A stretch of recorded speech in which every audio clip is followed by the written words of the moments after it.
Hello ਦੋਸਤੋ, ਇਸ ਕਹਾਣੀ ਦੀ ਸ਼ੁਰੂਆਤ 1941 ਵਿੱਚ ਲੁਧਿਆਣਾ ਦੇ ਇੱਕ ਛੋਟੇ ਜਿਹੇ ਸ਼ਹਿਰ ਤੋਂ ਹੁੰਦੀ ਹੈ, ਜਿੱਥੇ ਅਸੀਂ ਇੱਕ ਲੜਕੀ ਨੂੰ ਦੇਖਦੇ ਹਾਂ ਜਿਸ ਦਾ ਨਾਮ ਲੀਨਾ ਹੈ। ਉਹ ਪੇਂਟਿੰਗ ਕਰ ਰਹੀ ਹੁੰਦੀ ਹੈ। ਉਸੇ ਸਮੇਂ ਉਸਦੇ ਪਿਤਾ ਘਰ ਆਉਂਦੇ ਹਨ। ਲੀਨਾ ਦੇ ਪਿਤਾ ਉੱਥੋਂ ਦੇ ਲੋਕਾਂ ਦੇ ਨਕਲੀ ਪੇਪਰ ਬਣਾ ਕੇ ਦੂਸਰੇ ਦੇਸ਼ ਭੇਜਣ ਦਾ ਕੰਮ ਕਰਦੇ ਸਨ। ਲੀਨਾ ਆਪਣੇ ਮਾਤਾ ਪਿਤਾ ਆਪਣੇ ਛੋਟੇ ਭਰਾ ਨਾਲ ਰਹਿੰਦੀ ਸੀ। ਇੱਥੇ ਲੀਨਾ ਦੇ ਪਿਤਾ ਉਸ ਨੂੰ ਇੱਕ ਸਕੈਚ ਕਿੱਟ ਗਿਫਟ ਕਰਦੇ ਹਨ। ਉਹ ਲੀਨਾ ਨੂੰ ਆਉਣ ਵਾਲੇ ਆਰਟ ਕੰਪੀਟੀਸ਼ਨ 'ਚ ਹਿੱਸਾ ਲੈਣ ਲਈ ਕਹਿੰਦੇ ਹਨ, ਪਰ ਲੀਨਾ ਇਹ ਕਹਿ ਕੇ ਇਨਕਾਰ ਕਰ ਦਿੰਦੀ ਹੈ ਕਿ ਉਸਦੀ ਡਰਾਇੰਗ ਬਹੁਤ ਚੰਗੀ ਨਹੀਂ ਹੈ, ਇਸ ਲਈ ਉਹ ਕੰਪੀਟੀਸ਼ਨ ਵਿੱਚ ਹਿੱਸਾ ਨਹੀਂ ਲੈ ਸਕਦੀ। ਪਰ ਉਸਦੇ ਪਿਤਾ ਉਸ ਨੂੰ ਹਿੰਮਤ ਦਿੰਦੇ ਹੋਏ ਕਹਿੰਦੇ ਹਨ ਕਿ ਤੇਰੀ ਡਰਾਇੰਗ ਬਹੁਤ ਵਧੀਆ ਹੈ, ਤੈਨੂੰ ਇਸ ਵਿੱਚ ਹਿੱਸਾ ਜ਼ਰੂਰ ਲੈਣਾ ਚਾਹੀਦਾ ਹੈ। ਹੁਣ ਸਾਰਾ ਪਰਿਵਾਰ ਖਾਣਾ ਖਾਣ ਲਈ ਬੈਠਦਾ ਹੈ। ਇੱਥੇ ਲੀਨਾ ਦੇ ਪਿਤਾ ਉਹਨਾਂ ਨੂੰ ਬਾਹਰ ਦੇ ਹਾਲਾਤਾਂ ਬਾਰੇ ਦੱਸਦੇ ਹਨ। ਉਸੇ ਰਾਤ ਲੀਨਾ ਦੇ ਮਾਤਾ ਪਿਤਾ ਦਾ ਬਹੁਤ ਝਗੜਾ ਹੋ ਜਾਂਦਾ ਹੈ। ਗੱਲ ਇੰਨੀ ਜ਼ਿਆਦਾ ਵੱਧ ਜਾਂਦੀ ਹੈ ਕਿ ਲੀਨਾ ਦੇ ਪਿਤਾ ਘਰ ਛੱਡ ਕੇ ਚਲੇ ਜਾਂਦੇ ਹਨ। ਅਗਲੇ ਦਿਨ ਜਦੋਂ ਲੀਨਾ ਆਪਣੀ ਮਾਂ ਅਤੇ ਛੋਟੇ ਭਰਾ ਨਾਲ ਇਕੱਲੀ ਹੁੰਦੀ ਹੈ, ਉਦੋਂ ਹੀ ਸੋਵੀਅਤ ਯੂਨੀਅਨ ਦੇ ਲੋਕ ਉੱਥੇ ਆਉਂਦੇ ਹਨ ਅਤੇ ਉੱਥੋਂ ਦੇ ਲੋਕਾਂ ਨੂੰ ਜ਼ਬਰਦਸਤੀ ਫੜ ਕੇ ਟਰੱਕ ਵਿੱਚ ਬੰਦ ਕਰ ਲੈਂਦੇ ਹਨ। ਇਹਨਾਂ ਲੋਕਾਂ ਵਿੱਚ ਲੀਨਾ ਤੇ ਉਸਦਾ ਪਰਿਵਾਰ ਵੀ ਹੁੰਦਾ ਹੈ। ਸੋਵੀਅਤ ਸਮਝਦੇ ਹਨ ਕਿ ਇਹ ਸਾਰੇ ਲੋਕ ਗਰਦਾਰ ਹਨ, ਇਹਨਾਂ ਨੂੰ ਸਜ਼ਾ ਮਿਲਣੀ ਚਾਹੀਦੀ ਹੈ। ਟਰੱਕ ਵਿੱਚ ਲੀਨਾ ਦੀ ਮਾਂ ਸਾਰਿਆਂ ਨੂੰ ਪੁੱਛਦੀ ਹੈ ਕਿ ਕਿਸੇ ਨੇ ਵੀ ਮੇਰੇ ਪਤੀ ਨੂੰ ਦੇਖਿਆ ਹੈ, ਪਰ ਉਹ ਸਾਰੇ ਇਸ ਗੱਲ ਤੋਂ ਇਨਕਾਰ ਕਰ ਦਿੰਦੇ ਹਨ। ਇੱਥੇ ਬੈਠਾ ਇੱਕ ਆਦਮੀ ਕਹਿੰਦਾ ਹੈ ਕਿ ਸਾਨੂੰ ਸੋਵੀਅਤ ਯੂਨੀਅਨ ਨੇ ਬੰਦੀ ਬਣਾਇਆ ਹੈ, ਹੁਣ ਇਹ ਆਪਾਂ ਸਾਰਿਆਂ ਨੂੰ ਮਾਰਨ ਵਾਲੇ ਹਨ। ਅਸਲ ਵਿੱਚ ਇਸ ਸਮੇਂ ਦੂਜਾ ਵਿਸ਼ਵ ਯੁੱਧ ਚੱਲ ਰਿਹਾ ਸੀ, ਜਿਸ ਵਿੱਚ ਜਰਮਨੀ ਅਤੇ ਸੋਵੀਅਤ ਦੀ ਆਪਸ ਵਿੱਚ ਜੰਗ ਚੱਲ ਰਹੀ ਸੀ। ਹੁਣ ਸੋਵੀਅਤ ਜ਼ਬਰਦਸਤੀ ਇੱਕ ਔਰਤ ਨੂੰ ਫੜ ਕੇ ਲਿਆਉਂਦੇ ਹਨ, ਜਿਸ ਦੇ ਹੱਥ ਵਿੱਚ ਇੱਕ ਛੋਟਾ ਬੱਚਾ ਹੁੰਦਾ ਹੈ। ਉਹ ਉਸ ਔਰਤ ਨੂੰ ਵੀ ਉਸੇ ਟਰੱਕ ਵਿੱਚ ਬਿਠਾ ਦਿੰਦੇ ਹਨ। ਹੁਣ ਸਾਰਿਆਂ ਨੂੰ ਇੱਕ ਰੇਲਵੇ ਸਟੇਸ਼ਨ ਉੱਪਰ ਲਿਆਇਆ ਜਾਂਦਾ ਹੈ। ਇੱਥੇ ਸਾਰਿਆਂ ਨੂੰ ਇੱਕ ਮਾਲ ਗੱਡੀ ਵਿੱਚ ਬੰਦ ਕਰ ਦਿੱਤਾ ਜਾਂਦਾ ਹੈ। ਲੀਨਾ ਗੱਡੀ ਦੀ ਖਿੜਕੀ ਵਿੱਚੋਂ ਐਂਡਰੀਅਸ ਨੂੰ ਦੇਖਦੀ ਹੈ, ਜੋ ਉਸਦਾ ਵਧੀਆ ਦੋਸਤ ਹੈ, ਜੋ ਉਸਦੇ ਨਾਲ ਪੜ੍ਹਿਆ ਹੈ। ਆਰਮੀ ਵਾਲੇ ਉਸ ਨੂੰ ਕੁੱਟਦੇ ਹਨ ਅਤੇ ਉਸੇ ਮਾਲ ਗੱਡੀ ਵਿੱਚ ਸੁੱਟ ਦਿੰਦੇ ਹਨ। ਇੱਥੇ ਲੋਕਾਂ ਦਾ ਸਾਰਾ ਸਮਾਨ ਪਿੱਛੇ ਹੀ ਰਹਿ ਜਾਂਦਾ ਹੈ। ਲੀਨਾ ਐਂਡਰੀਅਸ ਨੂੰ ਪੁੱਛਦੀ ਹੈ ਕਿ ਤੈਨੂੰ ਪਤਾ ਹੈ ਕਿ ਗੱਡੀ ਵਿੱਚ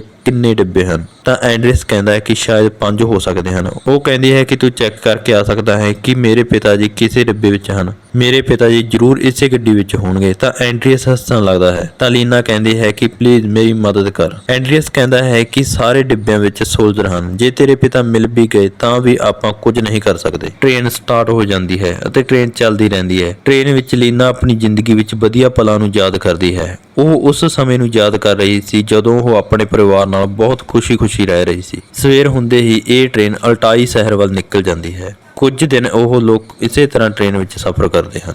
ਰਾਸਤੇ ਵਿੱਚ ਲੀਨਾ ਇੱਕ ਸਕੈਚ ਬਣਾ ਰਹੀ ਹੁੰਦੀ ਹੈ ਅਤੇ ਉਸ ਦੇ ਨਾਲ ਬੈਠਾ ਆਦਮੀ ਕਹਿੰਦਾ ਹੈ ਕਿ ਤੂੰ ਬਹੁਤ ਵਧੀਆ ਸਕੈਚ ਬਣਾਉਂਦੀ ਹੈ। ਉਹ ਆਦਮੀ ਆਪਣਾ ਪੈਨ ਲੀਨਾ ਨੂੰ ਦਿੰਦਾ ਹੋਇਆ ਕਹਿੰਦਾ ਹੈ ਕਿ ਮੈਂ ਤੇਰੇ ਪਿਤਾ ਜੀ ਨੂੰ ਜਾਣਦਾ ਹਾਂ ਅਤੇ ਸਕੈਚ ਬਣਾਉਣ ਲਈ ਕਹਿੰਦਾ ਹੈ। ਲੀਨਾ ਕਹਿੰਦੀ ਹੈ ਕਿ ਮੈਂ ਉਹੀ ਸਕੈਚ ਬਣਾ ਸਕਦੀ ਹਾਂ ਮੈਂ ਜਿਨ੍ਹਾਂ ਨੂੰ ਦੇਖਦੀ ਹਾਂ। ਤਾਂ ਉਹ ਆਦਮੀ ਕਹਿੰਦਾ ਹੈ ਕਿ ਤੂੰ ਉਹ ਸਾਰਾ ਸਕੈਚ ਬਣਾ ਜੋ ਤੇਰੇ ਨਾਲ ਬੀਤ ਰਿਹਾ ਹੈ, ਤਾਂ ਜੋ ਲੋਕਾਂ ਨੂੰ ਵੀ ਪਤਾ ਲੱਗੇ ਕਿ ਸਾਡੇ ਨਾਲ ਕੀ ਹੋਇਆ ਹੈ। ਹੁਣ ਇੱਥੇ ਉਹ ਔਰਤ ਦਿਖਾਈ ਜਾਂਦੀ ਹੈ ਜਿਸ ਕੋਲ ਛੋਟਾ ਬੱਚਾ ਹੁੰਦਾ ਹੈ। ਉਹ ਭੁੱਖ ਦੇ ਕਾਰਨ ਮਰ ਜਾਂਦਾ ਹੈ ਕਿਉਂਕਿ ਉਹਨਾਂ ਨੂੰ ਖਾਣ ਪੀਣ ਲਈ ਕੁਝ ਵੀ ਨਹੀਂ ਸੀ ਦਿੱਤਾ ਗਿਆ। ਉਹ ਔਰਤ ਬਹੁਤ ਜ਼ਿਆਦਾ ਰੋ ਰਹੀ ਹੁੰਦੀ ਹੈ। ਆਸ-ਪਾਸ ਦੇ ਲੋਕ ਉਸ ਨੂੰ ਚੁੱਪ ਕਰਾ ਰਹੇ ਹੁੰਦੇ ਹਨ। ਅਚਾਨਕ ਟ੍ਰੇਨ ਰੁਕ ਜਾਂਦੀ ਹੈ ਅਤੇ ਡਿੱਬੇ ਦਾ ਦਰਵਾਜ਼ਾ ਖੋਲ੍ਹ ਦਿੱਤਾ ਜਾਂਦਾ ਹੈ। ਇੱਥੇ ਲੀਨਾ ਦੀ ਮਾਂ ਇੱਕ ਸੋਲਜਰ ਨੂੰ ਕਹਿੰਦੀ ਹੈ, ਜਿਸ ਦਾ ਨਾਂ ਕ੍ਰਿਟਜ਼ੀ ਹੁੰਦਾ ਹੈ, ਕਿ ਇੱਕ ਛੋਟਾ ਬੱਚਾ ਮਰ ਚੁੱਕਾ ਹੈ, ਅਸੀਂ ਉਸ ਨੂੰ ਦਫਨਾਉਣਾ ਚਾਹੁੰਦੇ ਹਾਂ।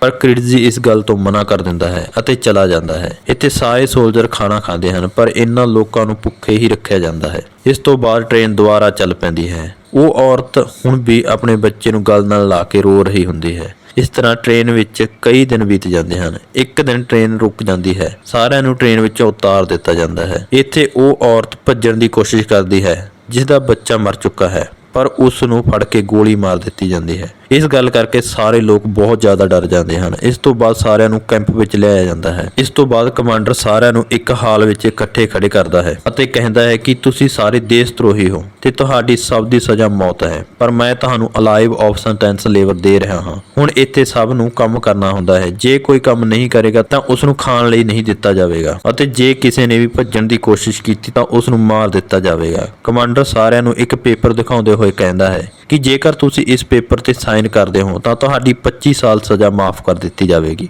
ਹੁਣ ਲੀਨਾ ਦੀ ਮਾਂ ਕਹਿੰਦੀ ਹੈ ਕਿ ਕੋਈ ਵੀ ਇਸ ਉੱਪਰ ਸਾਈਨ ਨਹੀਂ ਕਰੇਗਾ, ਨਹੀਂ ਤਾਂ ਉਹ ਆਪਣੇ ਆਪ ਨਾਲ ਗਰਦਾਰੀ ਕਰੇਗਾ। ਇੱਥੇ ਕਮਾਂਡਰ ਸਿਪਾਹੀ ਨੂੰ ਕਹਿੰਦਾ ਹੈ ਕਿ ਜੇਕਰ ਕੋਈ ਸਾਈਨ ਨਹੀਂ ਕਰੇਗਾ ਤਾਂ ਉਸ ਨੂੰ ਸੌਣ ਨਹੀਂ ਦੇਣਾ। ਇਹ ਕਹਿ ਕੇ ਉਹ ਉੱਥੋਂ ਚਲਾ ਜਾਂਦਾ ਹੈ। ਹੌਲੀ-ਹੌਲੀ ਰਾਤ ਹੋ ਜਾਂਦੀ ਹੈ ਅਤੇ ਸਾਰੇ ਲੋਕ ਇੱਕ-ਇੱਕ ਕਰਕੇ ਸਾਈਨ ਕਰ ਦਿੰਦੇ ਹਨ ਅਤੇ ਚਲੇ ਜਾਂਦੇ ਹਨ। ਅਗਲੇ ਦਿਨ ਉਹਨਾਂ ਨੂੰ ਗਰਾਊਂਡ ਵਿੱਚ ਲਿਆਇਆ ਜਾਂਦਾ ਹੈ, ਜਿੱਥੇ ਉਹਨਾਂ ਤੋਂ ਮਾਈਨਿੰਗ ਦਾ ਕੰਮ ਕਰਵਾਇਆ ਜਾਂਦਾ ਹੈ। ਲੀਨਾ ਉੱਥੇ ਤੇ ਕੰਮ ਕਰ ਰਹੀ ਹੁੰਦੀ ਹੈ ਉਸ ਕੋਲ ਇੱਕ ਔਰਤ ਆਉਂਦੀ ਹੈ ਅਤੇ ਕਹਿੰਦੀ ਹੈ ਕਿ ਐਂਡਰੀਅਸ ਆਲੂ ਚਰਾਉਂਦਾ ਹੋਇਆ ਫੜਿਆ ਗਿਆ ਹੈ ਅਤੇ ਉਸ ਨੂੰ ਬਹੁਤ ਮਾਰਿਆ ਗਿਆ ਅਤੇ ਜੇਲ੍ਹ ਵਿੱਚ ਬੰਦ ਕਰ ਦਿੱਤਾ ਹੈ। ਉੱਥੇ ਕੰਮ ਖਤਮ ਹੋਣ ਤੋਂ ਬਾਅਦ ਖਾਣ ਲਈ ਸਿਰਫ ਬ੍ਰੈਡ ਦਿੱਤਾ ਜਾਂਦਾ ਸੀ। ਹੁਣ ਰਾਤ ਦੇ ਸਮੇਂ ਕਮਾਂਡਰ ਲੀਨਾ ਦੀ ਮਾਂ ਨੂੰ ਗੱਲ ਕਰਨ ਲਈ ਬੁਲਾਉਂਦਾ ਹੈ। ਕ੍ਰਿਟਜੀ ਵੀ ਉੱਥੇ ਹੀ ਹੁੰਦਾ ਹੈ। ਉਹ ਲੀਨਾ ਦੀ ਮਾਂ ਨੂੰ ਕਹਿੰਦਾ ਹੈ ਕਿ ਕਮਾਂਡਰ ਜੋ ਵੀ ਕਹੇ ਉਸ ਲਈ ਇਨਕਾਰ ਨਹੀਂ ਕਰਨਾ। ਤਾਂ ਲੀਨਾ ਦੀ ਮਾਂ ਕਹਿੰਦੀ ਹੈ ਕਿ ਤੂੰ ਵੀ ਉਹਨਾਂ ਵਿੱਚੋਂ ਹੀ ਇੱਕ ਹੈ। ਤਾਂ ਕ੍ਰਿਟਜੀ ਕਹਿੰਦਾ ਹੈ ਕਿ ਮੈਂ ਇਹ ਵਰਦੀ ਸਿਰਫ ਆਪਣੀ ਮਜਬੂਰੀ ਕਰਕੇ ਪਾਈ ਹੈ। ਉਹ ਉਸ ਨੂੰ ਕੁਝ ਕਾਰਡ ਦਿੰਦਾ ਹੈ ਅਤੇ ਕਹਿੰਦਾ ਹੈ ਕਿ ਤੂੰ ਇਸ ਨਾਲ 2 ਵਾਰ ਖਾਣਾ ਲੈ ਸਕਦੀ ਹੈ। ਉਹ ਇਹ ਕਾਰਡ ਛੁਪਾ ਲੈਂਦੀ ਹੈ। ਇੰਨੇ ਵਿੱਚ ਕਮਾਂਡਰ ਉਸ ਨੂੰ ਅੰਦਰ ਬੁਲਾਉਂਦਾ ਹੈ ਅਤੇ ਕਹਿੰਦਾ ਹੈ ਕਿ ਤੈਨੂੰ ਰਸ਼ੀਅਨ ਭਾਸ਼ਾ ਆਉਂਦੀ ਹੈ ਤਾਂ ਤੂੰ ਟਰਾਂਸਲੇਟਰ ਵਜੋਂ ਸਾਡੀ ਮਦਦ ਕਰ ਸਕਦੀ ਹੈ। ਪਰ ਲੀਨਾ ਦੀ ਮਾਂ ਇਸ ਗੱਲ ਤੋਂ ਇਨਕਾਰ ਕਰ ਦਿੰਦੀ ਹੈ। ਅਗਲੇ ਦਿਨ ਲੀਨਾ ਉੱਥੇ ਕੰਮ ਕਰਦੀ ਦਿਖਾਈ ਦਿੰਦੀ ਹੈ। ਉੱਥੇ ਲੀਨਾ ਇੱਕ ਔਰਤ ਨੂੰ ਆਲੂ ਚਰਾਉਂਦੇ ਹੋਏ ਦੇਖ ਲੈਂਦੀ ਹੈ ਤਾਂ ਲੀਨਾ ਉਸ ਕੋਲ ਜਾਂਦੀ ਹੈ ਅਤੇ ਉਸ ਨੂੰ ਆਪਣੀ ਡਰਾਇੰਗ ਦਿਖਾਉਂਦੇ ਹੋਏ ਕਹਿੰਦੀ ਹੈ ਕਿ ਤੂੰ ਟ੍ਰੈਡ ਪੋਸਟ ਤੇ ਜਾਂਦੀ ਹੈ, ਕਿਸੇ ਦੇ ਵੀ ਹੱਥ ਇਹ ਡਰਾਇੰਗ ਮੇਰੇ ਪਿਤਾ ਤੱਕ ਪਹੁੰਚਾ ਸਕਦੀ ਹੈ। ਪਰ ਉਹ ਔਰਤ ਗੁੱਸੇ ਵਿੱਚ ਉਸ ਨੂੰ ਉੱਥੋਂ ਜਾਣ ਲਈ ਕਹਿੰਦੀ ਹੈ। ਰਾਤ ਦੇ ਸਮੇਂ ਲੀਨਾ ਦਾ ਦੋਸਤ ਐਂਡਰੀਅਸ ਉਸ ਦੇ ਕੋਲ ਆਉਂਦਾ ਹੈ। ਉਸ ਕੋਲ ਲੀਨਾ ਅਤੇ ਉਸ ਦੀ ਮਾਂ ਲਈ ਕੁਝ ਬ੍ਰੈਡ ਹੁੰਦੇ ਹਨ। ਉਹ ਲੀਨਾ ਨੂੰ ਕੁਝ ਪੇਪਰ ਅਤੇ ਪੈਨਸਲ ਵੀ ਦਿੰਦਾ ਹੈ। ਉਹ ਬਾਹਰ ਬੈਠੇ ਹੁੰਦੇ ਹਨ। ਲੀਨਾ ਉਸ ਨੂੰ ਉਹ ਡਰਾਇੰਗ ਦਿਖਾਉਂਦੀ ਹੈ ਜੋ ਉਸ ਨੇ ਟ੍ਰੇਨ ਵਿੱਚ ਬਣਾਈ ਹੁੰਦੀ ਹੈ। ਇਸ ਤੋਂ ਬਾਅਦ ਲੀਨਾ ਉੱਥੋਂ ਚਲੀ ਜਾਂਦੀ ਹੈ। ਅਗਲੀ ਸਵੇਰ ਕਮਾਂਡਰ ਉੱਥੇ ਆਉਂਦਾ ਹੈ ਤੇ ਆਲੂਆਂ ਦਾ ਵਜ਼ਨ ਕੀਤਾ ਜਾਂਦਾ ਹੈ। ਉਹ ਸਾਰਿਆਂ ਨੂੰ ਕਹਿੰਦਾ ਹੈ ਕਿ ਇਸ ਵਿੱਚ ਆਲੂ ਘੱਟ ਹਨ। ਇੱਥੇ ਇੱਕ ਔਰਤ ਖੜੀ ਡਰ ਰਹੀ ਹੁੰਦੀ ਹੈ। ਇਹ ਉਹੀ ਔਰਤ ਹੁੰਦੀ ਹੈ ਜਿਸ ਨੇ ਆਲੂ ਚੋਰੀ ਕੀਤੇ ਹੁੰਦੇ ਹਨ। ਕਮਾਂਡਰ ਉਸ ਦੀ ਤਲਾਸ਼ੀ ਕਰਨ ਲਈ ਕਹਿੰਦਾ ਹੈ। ਉਸ ਕੋਲੋਂ ਚੋਰੀ ਕੀਤੇ ਆਲੂ ਮਿਲ ਜਾਂਦੇ ਹਨ। ਹੁਣ ਉਸ ਔਰਤ ਨੂੰ ਕੁਝ ਸਮਝ ਨਹੀਂ ਆ ਰਿਹਾ ਸੀ ਕਿ ਉਹ ਕੀ ਕਰੇ। ਉਹ ਗੁੱਸੇ ਵਿੱਚ ਕਹਿੰਦੀ ਹੈ ਕਿ ਲੀਨਾ ਕੋਲ ਮੈਪ ਅਤੇ ਡਰਾਇੰਗ ਹੈ। ਉਹ ਇੱਥੋਂ ਭੱਜ ਜਾਣਾ ਚਾਹੁੰਦੀ ਹੈ ਤਾਂ ਜੋ ਉਹ ਬਾਹਰ ਜਾ ਕੇ ਦੱਸ ਸਕੇ ਕਿ ਇੱਥੇ ਕੀ ਕੁਝ ਹੋ ਰਿਹਾ ਹੈ। ਹੁਣ ਕਮਾਂਡਰ ਕ੍ਰਿਟਜੀ ਨੂੰ ਪੁੱਛਦਾ ਹੈ ਕਿ ਇਸ ਔਰਤ ਨੂੰ ਕੀ ਸਜ਼ਾ ਦੇਣੀ ਚਾਹੀਦੀ ਹੈ। ਕ੍ਰਿਟਜੀ ਕਹਿੰਦਾ ਹੈ ਕਿ ਅੱਜ ਇਸ ਨੂੰ ਖਾਣ ਲਈ ਕੁਝ ਨਹੀਂ ਦਿੱਤਾ ਜਾਵੇਗਾ। ਪਰ ਕਮਾਂਡਰ ਉਸ ਨੂੰ ਇਸ ਔਰਤ ਦੇ ਗੋਲੀ ਮਾਰਨ ਲਈ ਕਹਿੰਦਾ ਹੈ। ਕ੍ਰਿਟਜੀ ਇਹ ਕਰਨਾ ਨਹੀਂ ਸੀ ਚਾਹੁੰਦਾ ਪਰ ਮਜਬੂਰੀ ਵਿੱਚ ਉਸ ਨੂੰ ਇਹ ਸਭ ਕਰਨਾ ਪੈਂਦਾ ਹੈ ਅਤੇ ਉਸ ਔਰਤ ਨੂੰ ਗੋਲੀ ਮਾਰ ਦਿੰਦਾ ਹੈ। ਕਮਾਂਡਰ ਕਹਿੰਦਾ ਹੈ ਕਿ ਇਸ ਹਫ਼ਤੇ ਕਿਸੇ ਨੂੰ ਵੀ ਰਾਸ਼ਨ ਨਹੀਂ ਦਿੱਤਾ ਜਾਵੇਗਾ ਅਤੇ ਇਹ ਕਹਿ ਕੇ ਉਹ ਉੱਥੋਂ ਚਲਾ ਜਾਂਦਾ ਹੈ। ਕਮਾਂਡਰ ਲੀਨਾ ਦੀਆਂ ਡਰਾਇੰਗ ਦੇਖਦਾ ਹੈ ਅਤੇ ਉਸ ਨੂੰ ਆਪਣੀ ਤਸਵੀਰ ਬਣਾਉਣ ਲਈ ਕਹਿੰਦਾ ਹੈ। ਤਾਂ ਜਦੋਂ ਲੀਨਾ ਉਸ ਦਾ ਸਕੈਚ ਬਣਾਉਂਦੀ ਹੈ ਤਾਂ ਕਮਾਂਡਰ ਉਸ ਸਕੈਚ ਨੂੰ ਦੇਖ ਕੇ ਬਹੁਤ ਗੁੱਸਾ ਹੋ ਜਾਂਦਾ ਹੈ ਕਿਉਂਕਿ ਲੀਨਾ ਨੇ ਉਸ ਦਾ ਚਿਹਰਾ ਇੱਕ ਰਾਖਸ਼ ਦੀ ਤਰ੍ਹਾਂ ਬਣਾਇਆ ਸੀ। ਇਸ ਤੋਂ ਬਾਅਦ ਕੁਝ ਸਿਪਾਹੀ ਲੀਨਾ ਦੇ ਘਰ ਜਾਂਦੇ ਹਨ ਅਤੇ ਸਾਰੇ ਘਰ ਦੀ ਤਲਾਸ਼ੀ ਲੈਂਦੇ ਹਨ। ਉਹ ਉਸ ਦੀਆਂ ਸਾਰੀਆਂ ਤਸਵੀਰਾਂ ਡਰਾਇੰਗ ਜਲਾ ਦਿੰਦੇ ਹਨ। ਇੱਥੇ ਲੀਨਾ ਉਹ ਸਾਰਾ ਕੁਝ ਜਲਦਾ ਹੋਇਆ ਦੇਖਦੀ ਹੈ ਜਿਸ ਨੂੰ ਦੇਖ ਕੇ ਉਸ ਨੂੰ ਬਹੁਤ ਦੁੱਖ ਹੁੰਦਾ ਹੈ।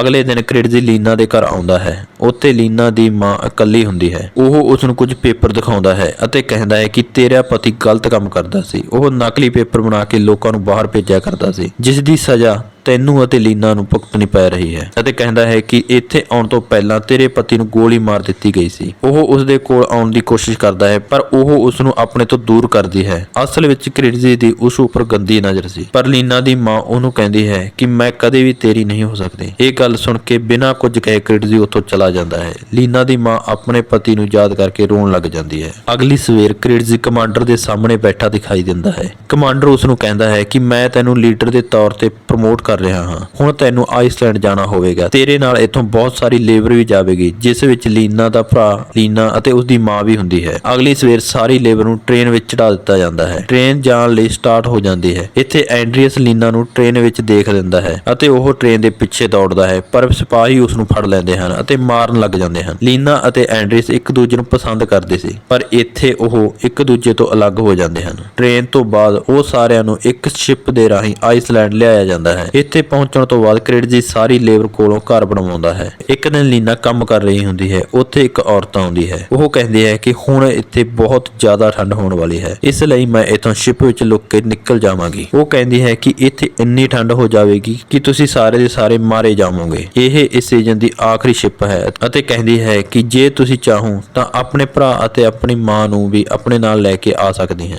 ਅਗਲੇ ਦਿਨ ਸਿਪਾਹੀ ਸ਼ਿਪ ਵਿੱਚੋਂ ਉਸ ਔਰਤ ਨੂੰ ਫੜ ਲੈਂਦੇ ਹਨ ਅਤੇ ਮਾਰ ਦਿੰਦੇ ਹਨ। ਹੁਣ ਹੌਲੀ-ਹੌਲੀ ਮੌਸਮ ਬਹੁਤ ਜ਼ਿਆਦਾ ਠੰਡਾ ਹੋ ਜਾਂਦਾ ਹੈ। ਇੱਥੇ ਇੱਕ ਡਾਕਟਰ ਨੂੰ ਬੁਲਾਇਆ ਜਾਂਦਾ ਹੈ ਜੋ ਲੋਕਾਂ ਦਾ ਚੈੱਕਅਪ ਕਰਦਾ ਹੈ। ਲੀਨਾ ਦੀ ਮਾਂ ਬਹੁਤ ਜ਼ਿਆਦਾ ਬਿਮਾਰ ਹੋ ਜਾਂਦੀ ਹੈ। ਇੱਥੇ ਕ੍ਰਿਟਜੀ ਉਸ ਨੂੰ ਮਿਲਣ ਲਈ ਆਉਂਦਾ ਹੈ। ਲੀਨਾ ਦੀ ਮਾਂ ਉਸ ਨੂੰ ਕਹਿੰਦੀ ਹੈ ਕਿ ਮੇਰੇ ਜਾਣ ਤੋਂ ਬਾਅਦ ਮੇਰੇ ਬੱਚਿਆਂ ਦਾ ਖਿਆਲ ਰੱਖਣਾ। ਠੰਡ ਬਹੁਤ ਜ਼ਿਆਦਾ ਹੋਣ ਕਾਰਨ ਬਹੁਤ ਸਾਰੇ ਲੋਕਾਂ ਦੀ ਮੌਤ ਹੋ ਜਾਂਦੀ ਹੈ। ਰਾਤ ਦੇ ਸਮੇਂ ਲੀਨਾ ਆਪਣੀ ਮਾਂ ਦੇ ਕੋਲ ਹੁੰਦੀ ਹੈ। ਲੀਨਾ ਦੀ ਮਾਂ ਉਸ ਵੱਲ ਦੇਖ ਰਹੀ ਹੁੰਦੀ ਹੈ ਅਤੇ ਕਹਿੰਦੀ ਹੈ ਕਿ ਮੈਂ ਤੈਨੂੰ ਕੁਝ ਦੱਸਣਾ ਚਾਹੁੰਦੀ ਹਾਂ ਜੋ ਮੈਂ ਬਹੁਤ ਸਮੇਂ ਤੋਂ ਤੇਰੇ ਕੋਲੋਂ ਛੁਪਾ ਕੇ ਰੱਖਿਆ ਹੈ। ਉਹ ਦੱਸਦੀ ਹੈ ਕਿ ਤੇਰੇ ਪਿਤਾ ਦੀ ਮੌਤ ਹੋ ਚੁੱਕੀ ਹੈ। ਇਹ ਸੁਣ ਕੇ ਲੀਨਾ ਰੋਣ ਲੱਗ ਜਾਂਦੀ ਹੈ। ਕੁਝ ਸਮੇਂ ਬਾਅਦ ਲੀਨਾ ਦੀ ਮਾਂ ਦੀ ਮੌਤ ਹੋ ਜਾਂਦੀ ਹੈ। ਲੀਨਾ ਕ੍ਰੇਜ਼ੀ ਕੋਲ ਆਉਂਦੀ ਹੈ ਅਤੇ ਉਸ ਕੋਲੋਂ ਲੋਕਾਂ ਲਈ ਰਾਸ਼ਨ ਅਤੇ ਕੰਬਲ ਦੀ ਡਿਮਾਂਡ ਕਰਦੀ ਹੈ। ਕ੍ਰੇਜ਼ੀ ਗੁੱਸੇ ਵਿੱਚ ਉਸ ਦਾ ਗਲਾ ਫੜ ਲੈਂਦਾ ਹੈ। ਉਸੇ ਸਮੇਂ ਲੀਨਾ ਉਸ ਨੂੰ ਦੱਸਦੀ ਹੈ ਕਿ ਉਸ ਦੀ ਮਾਂ ਹੁਣ ਇਸ ਦੁਨੀਆ ਵਿੱਚ ਨਹੀਂ ਰਹੀ। ਇਹ ਸੁਣ ਕੇ ਕ੍ਰੇਜ਼ੀ ਹੈਰਾਨ ਹੋ ਜਾਂਦਾ ਹੈ ਅਤੇ ਉਸ ਨੂੰ ਛੱਡ ਦਿੰਦਾ ਹੈ। ਇਸ ਤੋਂ ਬਾਅਦ ਲੀਨਾ ਉੱਥੋਂ ਚਲੀ ਜਾਂਦੀ ਹੈ। ਕ੍ਰੇਜ਼ੀ ਸੋਵੀਅਤ ਯੂਨੀਅਨ ਨੂੰ ਇੱਕ ਲੈਟਰ ਟਾਈਪ ਕਰਕੇ ਭੇਜਦਾ ਹੈ ਜਿਸ ਵਿੱਚ ਲਿਖਿਆ ਹੁੰਦਾ ਹੈ ਕਿ ਮੈਂ ਲੀਨਾ ਅਤੇ ਉਸਦੇ ਭਰਾ ਨੂੰ ਆਜ਼ਾਦ ਕਰ ਰਿਹਾ ਹਾਂ ਅਤੇ ਆਪਣੀ ਜ਼ਿੰਦਗੀ ਖਤਮ ਕਰ ਲੈਂਦਾ ਹੈ। ਅਸਲ ਵਿੱਚ ਉਸ ਨੂੰ ਆਪਣੀ ਗਲਤੀ ਦਾ ਅਹਿਸਾਸ ਹੋ ਗਿਆ ਸੀ ਕਿ ਉਹ ਗਲਤ ਲੋਕਾਂ ਦਾ ਸਾਥ ਦੇ ਰਿਹਾ ਹੈ, ਇਸ ਲਈ ਉਹ ਆਪਣੇ ਆਪ ਨੂੰ ਮਾਰ ਲੈਂਦਾ ਹੈ। ਅਗਲੇ ਦਿਨ ਉਸ ਆਈਸਲੈਂਡ ਤੇ ਇੱਕ ਸ਼ਿਪ ਆਉਂਦੀ ਹੈ।